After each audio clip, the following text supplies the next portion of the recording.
지금 저는 성도의 그 삶을 그 시리즈로 설교를 하고 있습니다. 구원받은 성도가 이 세상에서 어떤 삶을 살아야 하는지에 대하여 제가 말씀을 전하고 있습니다.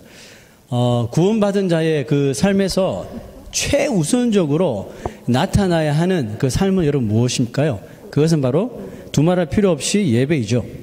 어떤 예배입니까? 바로 하나님이 기뻐하시는 예배라 그랬죠. 하나님께서 기뻐하시는 예배는 그러면 어떻게 드리는 예배죠? 그렇죠. 나 자신이 거룩한 산 제물이 되어서 하나님 앞에 드려지는 spiritual worship, 영적인 예배를 말합니다. 자, 여러분 산 제물 기억나시죠? 산 제물. 하나는 살아있고 하나는 죽은 것. 뭐가 살아있고 뭐가 죽은 것이었죠? 살아있는 것은 하나님은 늘 살아계셔서 오늘도 우리 또 나의 예배를 분명히 받으신다는 그 믿음이 항상 살아있는 예배가 되어야 된다는 거죠. 죽어야 하는 건 뭐죠? 하나님 앞에서 아무렇게 쓸모없는 것들, 유슬리스한 것들이죠. 교만, 욕심, 인간의 이런 위선적인 것, 이중적인 마인드, 이렇게 죄짓게 만드는 것들은 우리가 하나님 앞에서 무조건 죽여야 돼요. 산 제물이 되어서 하나님 앞에 드리는 삶은 그저 일주일에 한 번 그 예배를 위해서만 그렇게 하라는 말씀일까요? 아니라고 생각합니다. 성도는 이 세상을 살아갈 때에도 성도로서 살아가잖아요. 그러니까 산 제물의 모습을 우리의 삶 곳곳에서 나타내야 한다는 거죠. 하지만 여러분 이 세상의 이런 문화 속에서 그 성경의 가르침 그대로 따라간다는 것은 우리가 알다시피 그렇게 간단한 문제는 아니라는 걸 압니다. 이 세상은 뭐라고 이야기합니까? 무엇보다도 자신을 먼저 사랑하라 그러죠. 틀린 말은 아닌데 자신을 사랑하지 않는 사람은 결국 다른 사람들로부터 좋은 취급을 받지 못하게 될 것이다 이렇게 이야기하죠. 그래서 뭘 하라 그럽니까? 당신의 그 자신의 그 가치를 더 높이고 더 높이 평가하라 그러죠. 더 나아가서는 당신에게 필요한 것이 아니라면 무시해도 좋다 이렇게 말하는 거죠. 여러분 지금 미국이 새로운 변화를 맞이하죠. 미국이 새로운 이 리더십과 함께 추구하려고 하는 것이 바로 이런 거 아닙니까? 미국을 먼저 사랑하자. 그죠? 미국이 강해지는 길이라면 무엇이든지 다 하겠다는 그런 방향으로 이 정치가 흘러가고 있단 말이죠. 그래서 미국이 조금이라도 손해를 보지 않기 위해서 미국에 조금이라도 도움이 되지 않는 것, 도움이 되지 않는 사람, 그런 나라, 그런 존재라고 생각되면 미국 땅에서 다 킥다운 하는 거죠. 열심히 쫓아내는 거죠. 그 막 페널티를 막 물리고요.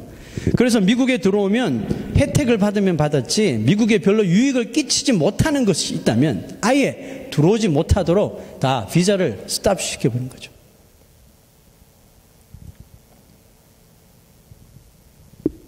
One of my Mexican friend couldn't come here because the visa was denied without any, specific reason.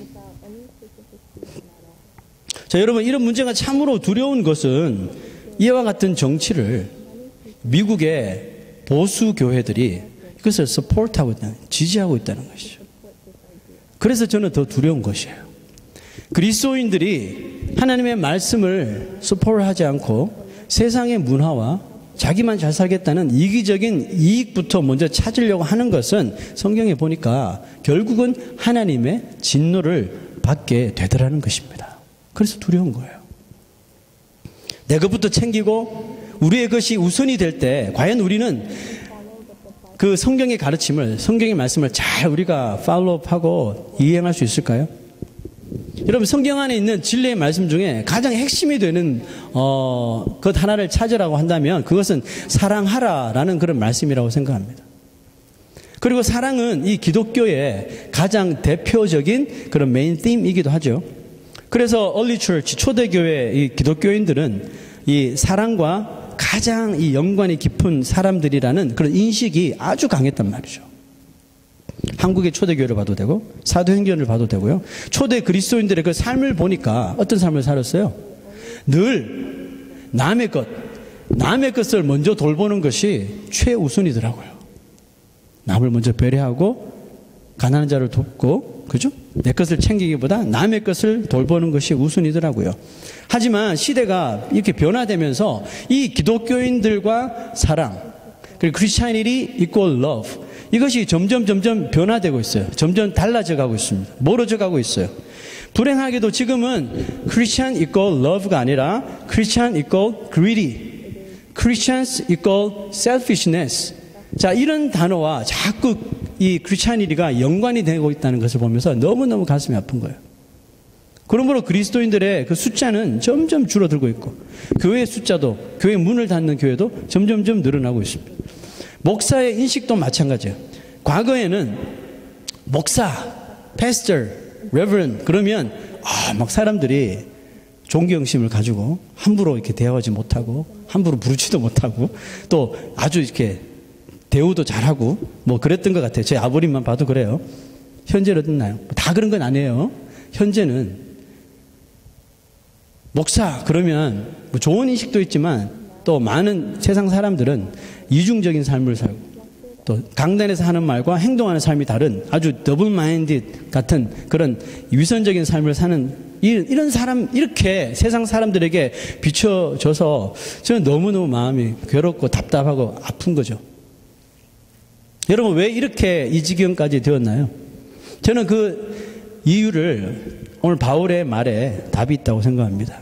오늘 바울이 뭐라고 했나요? 9절에 Love must be sincere. 사랑에는 거짓이 없나니 이렇게 말했어요. 저는 이게 답이라고 생각해요.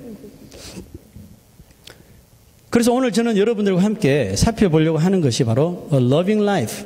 사랑하는 삶이 도대체 뭘까? 너무 잘 알고 있다고 생각하지만 너무 모르는 것이 이거라고 생각해요. Loving life. 사랑하는 삶처럼 아주 광범위하면서도 아주 심플한 단어가 여러분 또 있을까요? 자, 이 말은 정말이지, 사랑은 정말이지 너무나 하기 어려운 일이면서도 어떻게 보면 가장 쉽게 할 수 있는 일이라는 것이죠. 여러분, 사랑이 왜 어려운 일이죠? 다들 사랑하시잖아요. 그죠? 자, 사랑을 위해서 요구하는 것이 한두 가지가 아니기 때문에 그렇습니다. 자, 성경이 요구하는 요구사항을 볼까요? 고린도전서 13장, 사랑장이라고 하죠. The chapter of love. 자, 고린도전서 13장 우리 앞에 있죠. 자, 사랑이 요구하는 게 뭘까요? 한번 읽어봅시다. 시작. 사랑은 오래 참고, 사랑은 온유하며, 시기하지 아니하며, 자랑하지 아니하며, 교만하지 아니하며, 무례히 행하지 아니하며, 자기의 유익을 구하지 아니하며, 성내지 아니하며, 악한 것을 생각하지 아니하며, 불의를 기뻐하지 아니하며, 진리와 함께 기뻐하고, 모든 것을 참으며, 모든 것을 믿으며, 모든 것을 바라며, 또 모든 것을 견디는 일. 이걸 다 해야 돼요. 자, 여기에서만도 15가지의 requirement가 있습니다. 그 사랑 제대로 하려면, 성경대로라면 신경 쓸 것이 너무너무 많아 보여요. 그죠? 그런데 여러분, 신기하면서도 놀라운 일이 한 가지 있는데, 사랑을 위해서 이렇게 많은 요구사항들이 있지만, 여러분, 만약에 우리에게 정말 거짓 없는 참사랑, 그 참사랑하는 마음 하나만 우리 마음속에 단단히 있다면, 여러분, 이 요구사항들을 전부 다 한꺼번에 커버하고도 남는 것이에요. 보세요. 바울이 사랑에 대하여 이렇게 길게 많이 고린도전서에 늘어놓은 이유가 바로 여기에 있습니다. 사랑한다면, 정말 참사랑으로 사랑한다면 오래 참게 되죠. 사랑하는데 진짜 못 참겠네, 이런 사람 있나요? 사랑하면 오래 참게 돼요. 사랑하면 좀 더 온유하게 돼요. 사랑한다면 시기하지 않습니다. 사랑하면 자랑하기보다 스스로 겸손해지죠. 항상 예의 발라요. 자기보다 남을 더 낮게 여겨요. 늘 웃어요. 사랑하는 사람이 성내는 거 봤나요? 늘 웃죠. 또 선한 마음을 가지고 선을 행하는 것을 기뻐한답니다. 그래서 사랑이 어려운 것처럼 보이지만 너무나도 심플한 것이라고 말할 수 있는 것이죠. 바울은 뭐라고 이야기했습니까? 사랑에는 거짓이 없다, 이렇게 말했습니다. 자, 이 말은 무슨 말이에요? 거짓으로 사랑하는 것은 절대로 사랑이다 아니다? 사랑이 아니다. 사랑이 될 수 없다, 이 말이죠. 예를 들자면 사랑합니다, 사랑해요, 사랑한다고 말하면서 속으로는요, 안 보이니까 죽이고 싶도록 미운 마음이 있는 거예요. 에? 또 사랑한다고 말하면서 사랑하는 액션이 없어. I love you, I love you, I love you 하는데 아무거나 안 줘. 사랑한다고 하면서 행동이 없어요. 또 사랑한다고 말하면서 관심이 전혀 없는 거예요. 인류를 사랑하게 해주세요 해놓고는 아무런 인류에 관심이 없어요. 여러분 이런 행동을 바꾸어 이야기한다면 이런 거겠죠. 사랑하는 척하는 거. 사랑하는 척하는 거. 사랑은 정말 심플한 것인데 이렇게 잘 안 되는 이유가 뭐예요, 여러분? 이렇게 잘 안 되는 이유는 우리가 자칫 거짓으로 사랑하기, 즉 사랑하는 척만 할 때 이 사랑이 안 되는 거예요. 예수님이 정말 사랑하는 척만 하는 이 율법학자에게 진짜 사랑이 무엇인지에 대하여 알려주시기 위해서 어떤 이야기를 합니까? 사마리탄, 그죠? 사마리아 사람 이야기를 끄집어낸 거예요. 자, 여기서 나눈 율법학자는 성경이 말하고 있는 사랑에 대하여 너무나도 정확하게 잘 알고 있어서 사랑이 뭐야? 물으니까 막 줄줄줄줄 나온 거예요. 자, 그 고백이 누가복음 10장 27절입니다. 자, 율법학자가 사랑에 대하여, 성경이 말하는 사랑에 대하여 이렇게 말해요. 자, 읽어볼까요? 시작. 내 마음을 다하여, 목숨을 다하며, 힘을 다하며, 뜻을 다하여 주 너의 하나님을 사랑하고 또한 내 이웃을 내 자신같이 사랑하라. 퍼펙트이죠. Love expert. Love expert. 그래서 예수님은 와, 사랑 전문가인 거 보니까 사랑 전문가예요. 그럼 더 말을 안 하셔야 되는데 이 사랑 전문가에게 이제 계속해서 그래 then listen 이야기를 들려주시는 것이 바로 사마리아 사람 이야기예요. 사람들 앞에서 사랑하는 척만 하던 그 제사장 레위인이 실제로 사랑이 이제 나타나야 하는 상황을 만났는데 사랑했어요, 안 해요? 예, 사랑하지 않더라는 겁니다. 강도를 만나서 죽어가는 사람이 있었는데 딱 보고 가서 우리가 사랑해줘야 되고 도와줘야 되는데 어휴 바빠서 하면서 다 지나가더라는 것이죠. 그러나 사마리아인을 아주 개처럼 우습게 여기는 유대인이 강도를 당한 것을 보고 그냥 지나치지 않습니다. 직접 가서 자기 할 수 있는 대로 치료해주고 그것도 모자라 병원에까지 데려다 준 이 사마리아인의 그 행동이 true love, 그게 진짜 사랑이다 라고 알려주신 거예요. 자, 오늘 본문 말씀 9절에서 10절을 다시 한번 읽습니다. 사랑에는 거짓이 없나니 악을 미워하고 선에 속하라. 형제를 사랑하여 서로 우애하고 존경하기를 어떻게 하라고요? 서로 먼저 하라는 거죠. 거짓 없는 사랑이 우리의 마음에 있으면 절대로 그 상대방에게 악한 일을 꾸미지 않습니다. 거짓 사랑하니까 악한 일을 꾸미는 거죠. 몰래. 결국 나의 이익보다는 남을 먼저 배려하고 챙겨주는 선을 행하게 되는 것이에요. 형제를 위해서, 친구를 위해서 스스로 주연이 아닌 조연이 될 수 있는 것이랍니다. 그죠? 과연 이렇게 사랑하는 사람이 하나님께 불의한 사람이 될 수 있을까요? 자, 아니라고 생각합니다. 자, 창세기 보면 이런 스토리가 나오죠.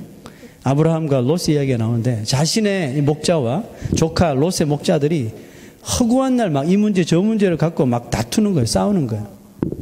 그래서 아브라함은 그 모습을 보고 이제 결정을 내려야 할 때가 온 것 같다 하고 그 조카 롯에게 자, 이제 너랑 나랑 좀 이제 나누어서 헤어져서 살 길을 가자. 이게 대안인 것 같다 하고 제안을 하죠. 그리고 이 아브라함은 먼저 이 롯에게 아주 멋진 말을 하죠. 제가 참 좋아하는 구절인데 창세기 13장 9절.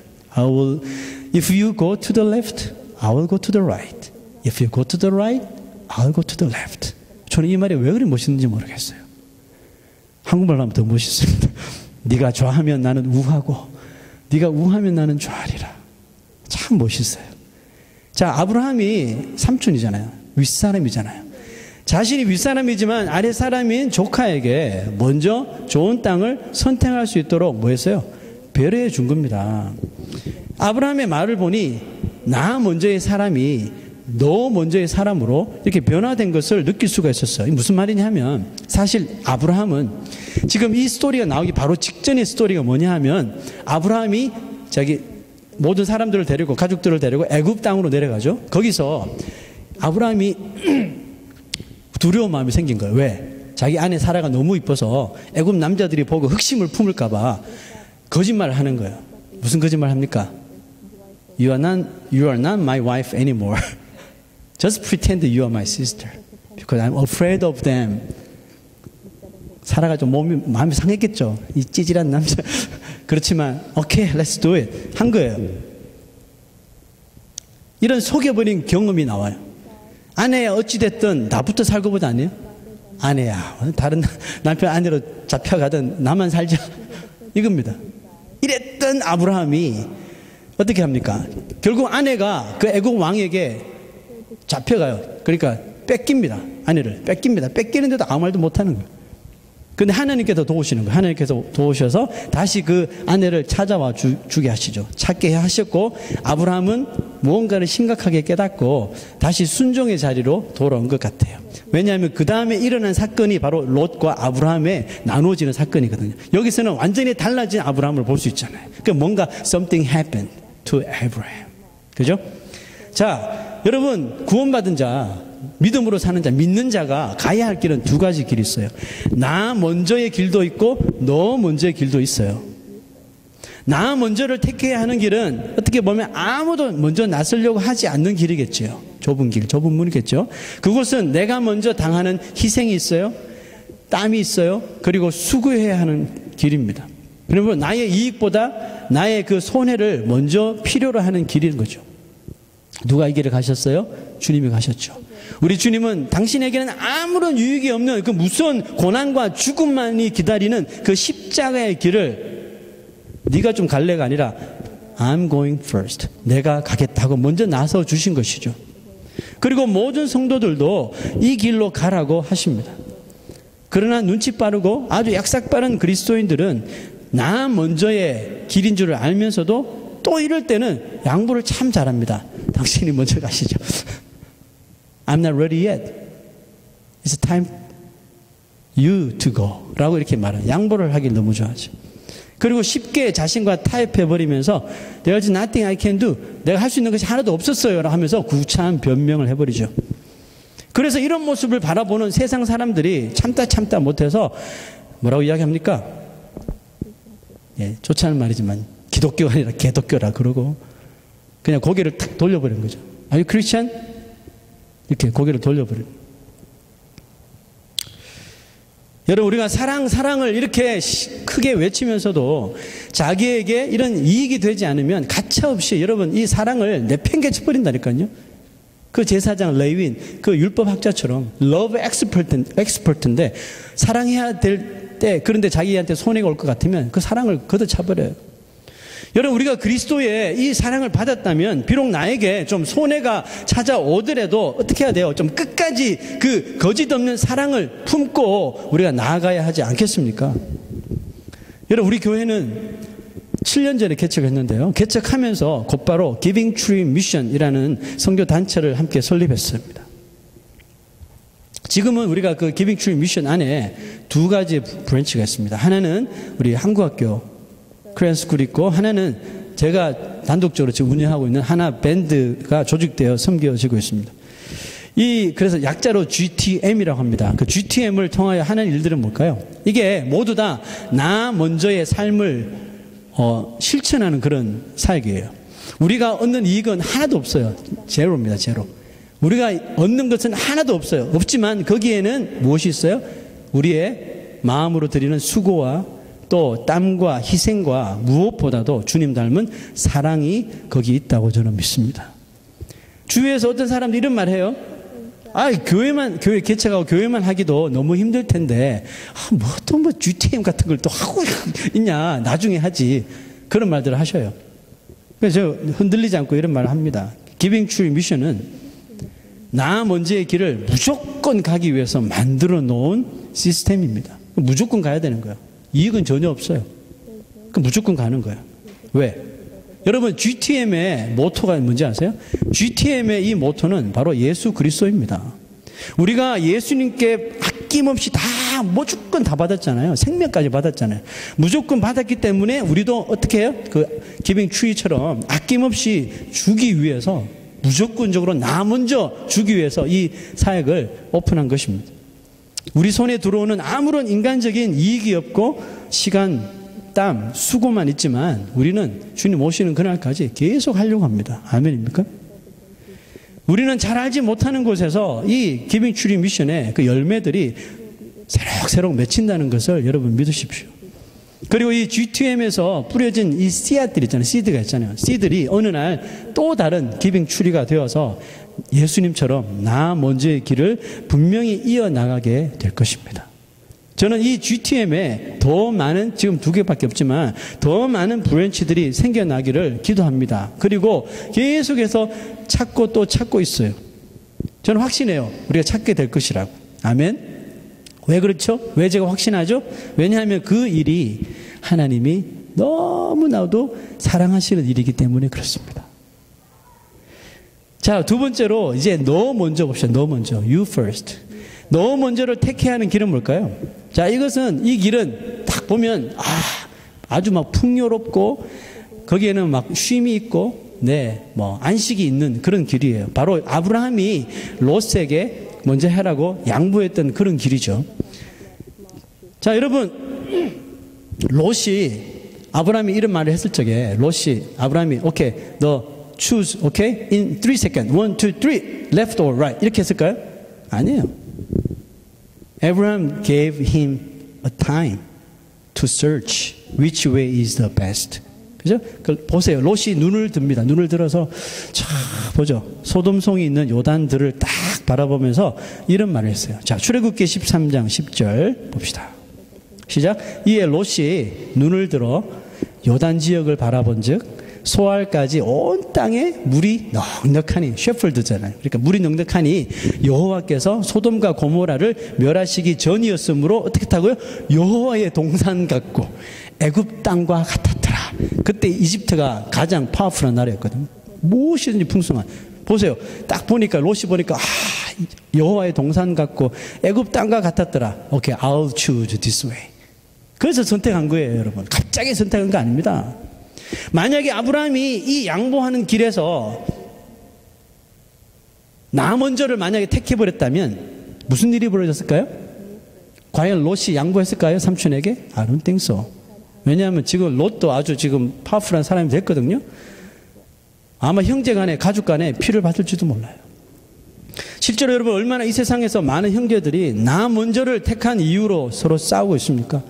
여러분 얼마나 많은 그리스도인들이, 많은 교회가 교회 안에서 분쟁이 일어났는데 그 이유가 뭐예요? 간단하잖아요. 나 먼저 해야 할 때 너 먼저 주장하고, 너 먼저 해야 하고 양보해야 될 때 나 먼저를 선택하려고 하니까 막 뒤지게 싸우는 거 아닙니까? 누가 봐도 아브라함이 먼저 이 땅을 선택해도 아무도 여기에 대해서 이 이의를 제기할 상황이 아닙니다. 그렇죠? 하지만 이 모든 사람들의 생각을 다 깨어버리고 아브라함은 너 먼저 양보를 택한 것입니다. 여러분 이것이 그리스도인의 모습이 되어야 한다고 믿습니다. 왜냐하면 이 모습이 바로 우리가 늘 본받아야 할 바로 하나님의 성품 중에 하나이기 때문에 그래요. 여러분 God is love 우리가 너무나도 잘 알죠. 하나님은 사랑입니다. 사랑입니다. 이렇게 말해요. 하나님은 왜 사랑이시죠? 하나님은 우리를 위해 늘 어떤 대가 없이 항상 우리에게 먼저 주시기 때문에 그래요. 여러분 하나님이 우리에게 주신 것 중에 제일 큰 일이 무엇이죠? 그것은 바로 그의 아들 예수 그리스도를 이 땅에 보내주신 일이죠. 하나님이 그의 독생자 예수를 왜 이 땅에 보내셨습니까? 자, 그 이유를 요한복음 3장 16절 정확하게 이야기하고 있죠. 읽어봅시다. 시작. 하나님이 세상을 이처럼 사랑하사 독생자를 주셨으니, 여기까지. One more time. God so loved the world and He gave His only Son Jesus. 하나님 세상을 이처럼 사랑하셔서 독생자를 주신 거예요. 우리가 사랑할 받을 만한 자격이 있어서 먼저 하신 게 아니고 우리가 먼저 준비된 것이 아니에요. 사랑을 받을 자격이 없는데 하나님이 이 세상을, 이 사람을, 이 죄인들을 사랑하셔서 He sent His Son. Why? 이는 저를 믿는 자마다 멸망치 않고 영생을 얻게 하려 함이라. That's only the reason. 우리는 이 구절을 너무 잘 알아서인지 이 말씀 안에 들어있는 하나님의 그 심정을 정말 깊게 이해하지 못할 때가 여러분 많습니다. 우리가 누굴 사랑하면, 우리가 누굴 정말 사랑하면 무엇이든지 다 해주고 싶잖아요. 그렇죠? 돈을 빌려서라도 해주고 싶은 게 우리 마음이죠. 하나님도 마찬가지예요. 하나님도 사랑하는 우리에게 무엇이든지 다 해주고 싶어 하시는 분이셔요. 그런데 그 사랑하는 우리 인간이 죄에 빠져서 어떻게 됐어요? 영원히 같이 살고 싶은데 죄에 빠져서 영원히 죽게 돼버렸어요. 하나님이 이 죄에 빠진 인간을 어떻게 해요? 용서하고 싶으신 거예요. 빨리 용서해주고 싶은 거예요. 그러나 죄를 용서하기 위해서는 대가가 필요했습니다. 그 대가가 뭐예요? 죄 지은 인간을 대신해서 죄 없는 사람입니다. 사람이 산 제물이 되어 죽어주는 것이었습니다. 이 말도 안 되는 기막힌 대가를 지불하기 위해서 하나님은 자신이 먼저 움직여 주신 것입니다. 하나님의 아들 예수님은 하나님이실 때 살도 없었죠? 피도 없었어요. 우리가 가진 이 육체도 없는 하나님이셨기 때문에 이 대가를 지불하기 위해서 어떻게 해야 돼요? 인간처럼 이런 우리처럼 육체를 가지셨으면 했어요. 그리고 이 놀라운 일을 전혀 마다하지 않고 그대로 다 그 육체를 몸을 받으셨어요. 인간을 창조하신 하나님이 스스로 인간이 되어서 이 땅에 오신 것도 참 기가 막힌 일인데 인간의 죄를 용서하시고 인간을 살리시기 위해서 엄청난 고난과 죽음을 십자가 위에서 당해 먼저 주셨다는 것입니다. 여러분, 이게 하나님의 심정이에요. 매를 얻어맞을 고난을 받을 이유가 전혀 없는데 남을 위해서 그 매와 고난을 맞아주는 것은 거기에는 고귀한 가치가 있는 것이죠. 이것을 그냥 스킵하면 안 됩니다, 여러분. 그냥 넘어가서는 안 될 일이라. 우리 하나님은 그렇게 스스로 그 가치가, 이렇게 하는 일이 얼마나 큰 가치가 있는 일인지 보여주시기 위해서 십자가에서 그것을 증명해 주셨다니까요. 이것이 하나님의 거짓 없는 사랑입니다. 이 진실한 사랑을 보신 하나님이 이제 우리에게 이렇게 말씀하셔요. 요한복음 15장 13절 14절 봅시다. 읽어봅시다. 시작. 사람이 친구를 위하여 자기 목숨을 버리면 이보다 더 큰 사랑이 없나니 너희는 내가 명하는 대로 행하면 곧 나의 친구라 그럽니다. 자, 주님께서 명하신 말씀이 뭐죠? 주님께서 이렇게 살아야 한다고 말씀하셨는데, 자, 오늘 본문 말씀 11절에서 13절을 천천히 한번 읽어봅시다. 시작. 부지런하여 게으르지 말고 열심을 품고 주를 섬기라. 두 번째, 소망 중에 늘 즐거워하며 환난 중에 참으며 기도에 항상 힘쓰라. 세 번째, 성도들의 쓸 것을 공급하며 손 대접하기를 힘쓰라는 거죠. 이게 뭐예요? 다 나 먼저 아니에요? 힘들지만 나부터 하라는 거죠. 여러분, 교회 성도의 사명이 뭡니까? 교회 성도의 사명은 우리가 방금 읽었던 위의 말씀처럼 잘 살아서 세상이 교회를 향해서 성도를 향하여 지금까지 잘못 바라보고 있는 그 인식을 한번 바꾸어 보자. 여러분, 이것이 교회 성도의 사명인가요? 아니잖아요, 여러분. 그게는 가치가 별로 없어요, 여러분. 그게 우리의 사명이 아니라 우리 교회 성도의 사명은 하나님이 이 세상을 이처럼 사랑하신 것처럼 보여주신 거짓 없는 사랑을 이 세상에서 우리를 향해서 기독교라고 말하는 사람을 향해서 이 사랑을 실천하는 것이 교회와 성도의 사명이죠. 아멘입니까? 그렇죠. 그게 우리의 사명이 되어야 되죠. 나를 사랑해 주는 곳에 나를 사랑해 주는 사람한테 가서 사랑해 주는 것은 고귀한 사랑이 아니에요. 이것보다 더 귀한 것은 나에게 관심도 없고 나를 사랑해 주지 않는 사람 그런 곳에 찾아가서 나랑 아무도 상관없는 사람이 강도 만났을 때 같이 가서 사랑을 나눠주는 것, 여러분, 그게 거짓 없는 사랑이죠. 건강한 교회와 성도가 하나님께 받은 사랑만큼 아낌없이 사랑을 나누며 베풀 수 있는 그런 사랑 공동체가 되기를 주의 이름으로 축원합니다.